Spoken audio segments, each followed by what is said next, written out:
Namaku Dandi. Aku tinggal di daerah Pamengpeuk, Bandung. Setelah lulus sekolah, aku memutuskan untuk mencari pekerjaan. Bertekad untuk membantu perekonomian keluargaku. Singkat cerita, aku pun melamar pekerjaan ke salah satu perusahaan yang ada di daerah Dayakolot. Dan syukurlah, aku pun diterima. 3 bulan berlalu, aku menghabiskan masa training kerjaku. Selepas aku training, akhirnya aku pun diterima dan bekerja di bagian produksi. Dan ketika itu, sistem kerjaku adalah shift. 1 minggu berlalu, dan akhirnya sampailah aku pada hari pertamaku bekerja di shift siang, yang mulai dari sore hingga malam. Dan aku ingat betul, hari itu adalah hari Kamis, malam Jumat.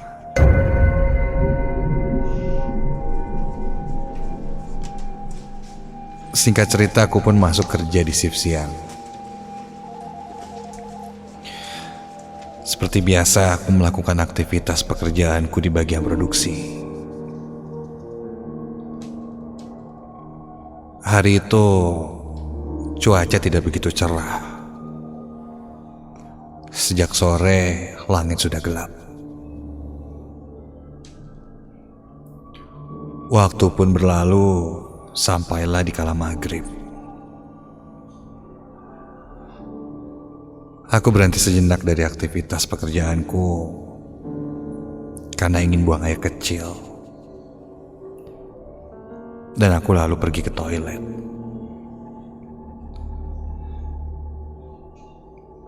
Toilet di perusahaanku itu berada di ujung ruangan kerjaku. Sehingga jika ingin pergi ke toilet, aku harus melewati lorong gelap yang diapit mesin-mesin produksi.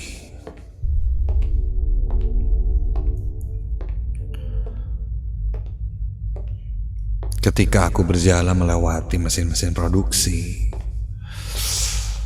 suara dari mesin-mesin produksi itu sangatlah nyaring di telingaku. Gemuruh suaranya sangat kencang, hingga kadang aku tidak bisa mendengar apa-apa lagi selain suara deru mesin-mesin produksi itu.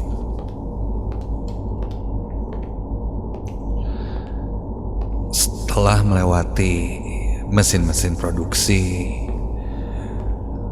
beberapa meter di depanku sudah terlihat pintu toilet.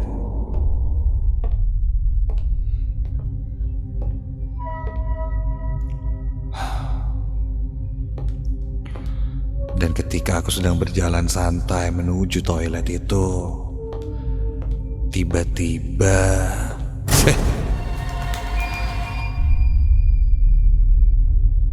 sempat aku melihat ada seseorang berjalan sangat cepat masuk ke dalam toilet itu. Karena sangat cepat, yang kulihat hanya bayangannya saja, yang lewat segelebat hitam dan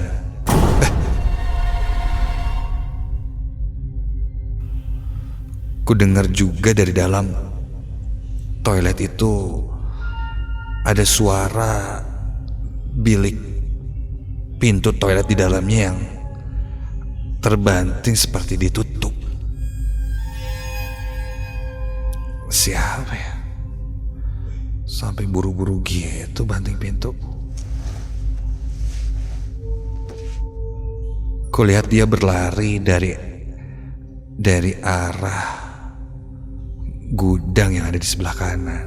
Iya, dia berlari masuk ke toilet dan larinya dari arah gudang. Sempat ku tengok ke arah gudang, ruang gudang sangatlah gelap.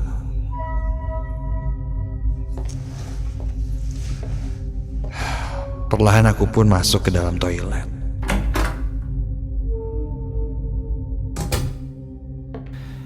Di dalam toilet itu ada satu wastafel, cermin, dan satu bilik toilet yang pintunya tertutup. Jelas, orang yang tadi buru-buru masuk ke toilet itu ada di dalamnya. Aku pun menahan ingin buang air kecil dan menunggu cukup lama di depan toilet. Karena yang ada di dalam toilet itu tak kunjung keluar juga. Agak kesal karena menunggu cukup lama. Aku pun coba mengetuk pintu toilet yang tak jauh dariku itu.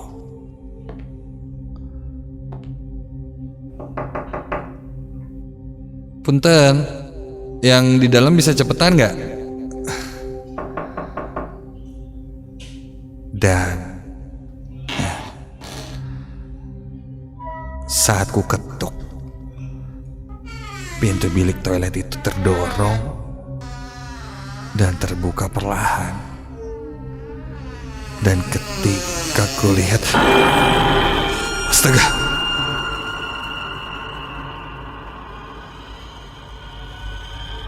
alangkah kagetnya ketika ku lihat di dalamnya tidak ada siapa-siapa. Kosong. Yang terlihat hanyalah ember beserta gayung yang bergeletakan begitu saja. Seketika bulu kuduku pun berdiri merinding.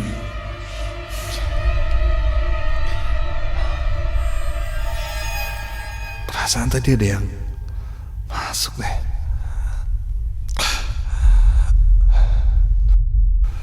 Perasaan takutku ini malah membuatku semakin tidak tertahan ingin buang air kecil. Jadi terpaksa ketika itu aku pun masuk ke bilik toilet itu, menutup pintunya, dan tanpa berlama-lama aku langsung buang air kecil.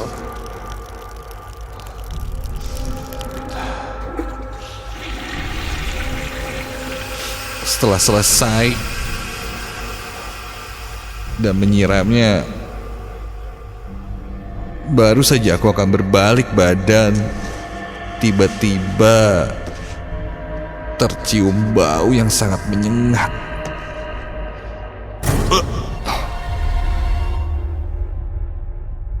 Seperti bau minyak yang suka dipakai oleh orang-orang tua zaman dulu. Baunya khas seperti bau sirih, cengkeh. Entahlah. Aku pun membalikkan badan, ingin segera keluar dari bilik toilet itu. Dan ketika aku buka pintu bilik toilet itu, ya Tuhan! Begitu pintu dibuka, terlihat di depanku seperti ada kepulan asap berwarna merah yang sangat tebal. Dan lambat laun asap itu mulai memadat hingga terlihat sesosok makhluk tinggi besar berjubah merah, namun tubuhnya bungkuk seperti kakek-kakek. Wajahnya pun terlihat sangat tua dengan rambut putih beruban, dengan wajah keriput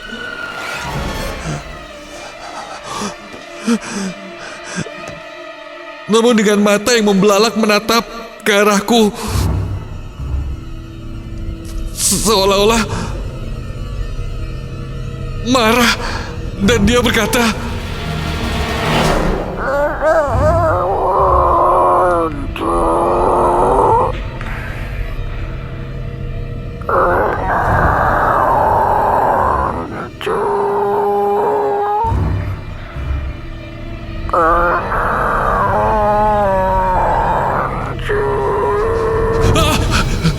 sontak aku pun berteriak dan langsung berlari keluar dari toilet itu.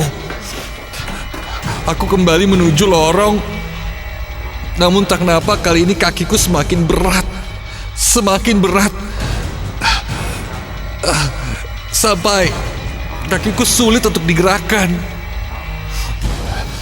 Penglihatanku pun redup. Entahlah, pandanganku menjadi buyar.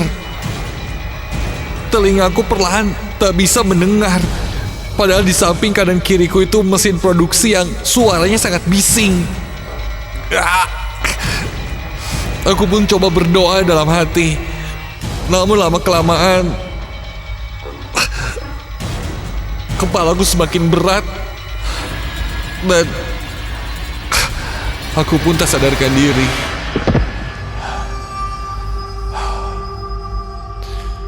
Singkat cerita, aku pun tersadar ketika salah satu temanku menepuk pipiku dan membangunkanku.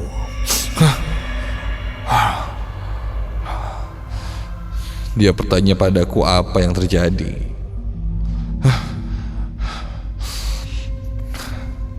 Aku pun enggan bercerita karena ditakutkan semua karyawan akan takut nantinya mendengar ceritaku.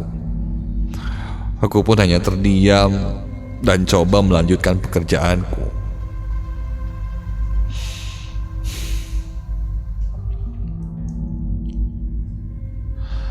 Aku pun melanjutkan pekerjaanku tanpa berlama-lama, karena saat itu hari semakin malam dan masih banyak pekerjaan yang harus kubereskan. Dan ketika itu sudah jam 10 malam.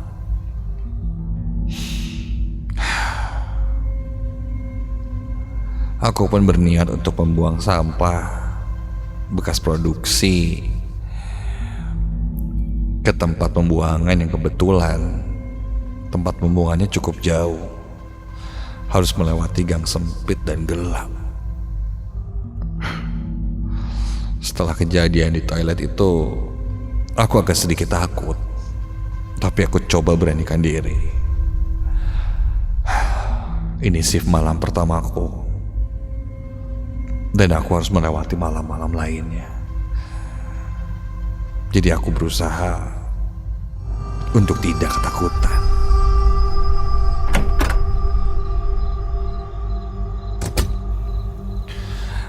Aku pun berjalan membawa bekas sampah produksian ke tempat pembuangan.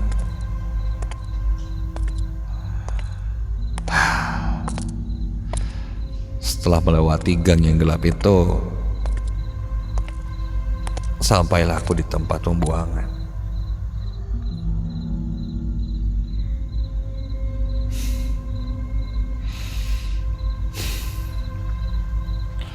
Setelah memasukkan sampah-sampah itu ke tempat pembuangan, tiba-tiba terdengar ada suara perempuan yang memanggil-manggil nama aku. Adandi. Adandi. Ya? Siapa ya? Aku menjawabnya, namun aku pun terdiam sesaat karena seingatku semua karyawan di tempat kerjaku semuanya laki-laki. Tidak ada perempuan, apalagi di malam hari. Lalu siapa yang memanggil nama aku? Sontak aku pun merinding dari ujung kaki hingga ujung kepala.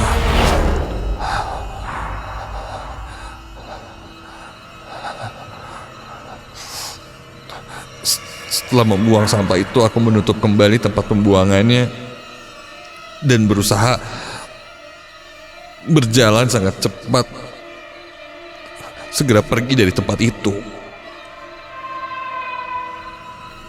Namun tiba-tiba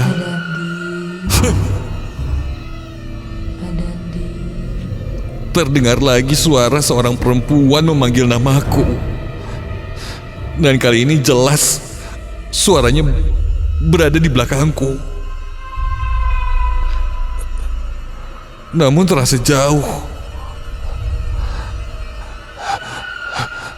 Aku beranikan diri menengok ke belakang ke arah tempat pembuangan sampah itu. Dan saat kulihat, astaga,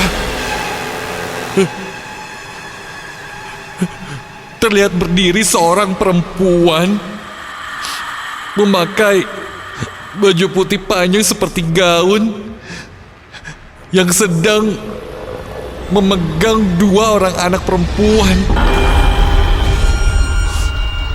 Perempuan itu pun melepaskan pegangan anaknya. Lalu dua anak perempuan itu pun bermain di sekitaran tempat pembuangan sampah itu. Terdengar sangat jelas suara tertawa anak kecil perempuan dan tertawa cekikikan perempuan dewasa itu. Sambil sesekali terus memanggil namaku. Tanpa pikir panjang, aku pun langsung berlari sekencang-kencangnya. Kupastikan lagi menoleh ke belakang, memastikan sosok itu tidak mengikutiku. Dan ketika kulihat, ya Tuhan, salah satu anak kecil yang kulihat di tempat pembuangan itu berlari mengikutiku dengan wajah yang hancur, penuh dengan darah.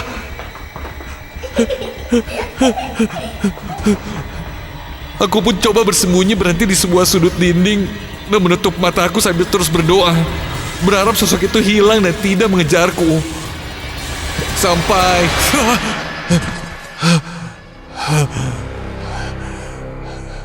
aku pun ditemukan oleh salah satu temanku lagi. Dia pun membawaku pergi dari tempat itu karena melihat wajahku sangatlah pucat. Badanku dingin.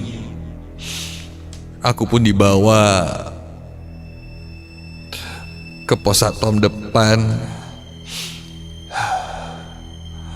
untuk ditenangkan. Setelah cukup tenang, aku pun menceritakan apa yang kualami tentang sosok kakek-kakek berjubah merah di toilet dan sosok perempuan dan anak kecil yang ada dekat pembuangan sampah. Dan ternyata menurut temanku yang sudah bekerja cukup lama di perusahaan itu, dia bilang kalau sosok itu memang ada. Dan ada beberapa orang yang juga pernah melihatnya.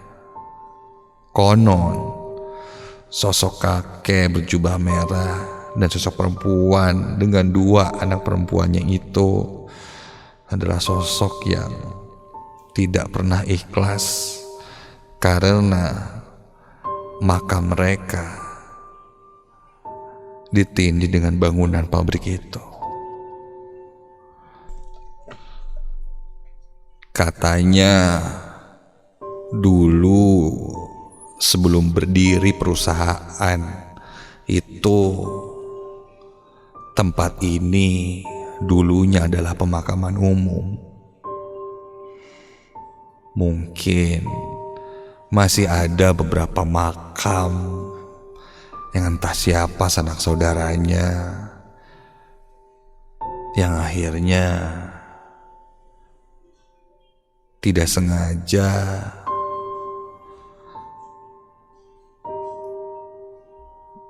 dan tidak dipindahkan hingga akhirnya tertimpa bangunan itu.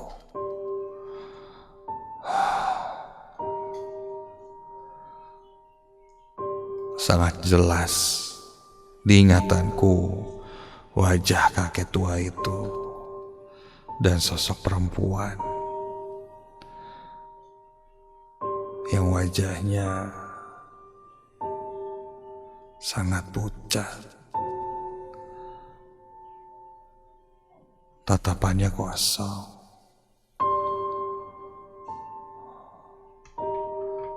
dengan anaknya yang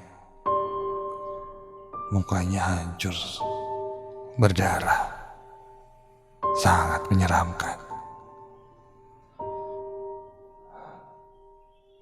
Ditambah ketika itu adalah malam Jumat. Mungkin waktu di mana mereka sangat senang untuk keluar. Tidak hanya menunjukkan untuk menakuti, atau bahkan bisa jadi memberi pesan apa yang mereka ingin sampaikan.